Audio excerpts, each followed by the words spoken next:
Removing items from your Pandabuy cart is pretty easy to do. Today, I'm going to show you how to remove your Pandabuy cart items. So for that, make sure you are logged into your Pandabuy account. After logging in, what you have to do is you have to click on your profile, and in your profile, you have to click on orders.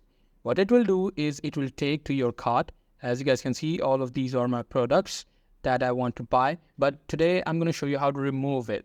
So as you guys can see, this product has the button for removed order. If I click on that and if I click on confirm, this product will be removed from my Pandabuy. But as you guys can see, these products don't have cancel order button. So what you have to do is you have to click on cancel payment first, and then you will be able to see a remove order button.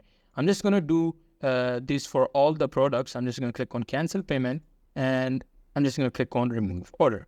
As you guys can see, all the items from my Pandabuy cart has been removed. So that's pretty much it. That's how we do it. Hope you guys find this video helpful.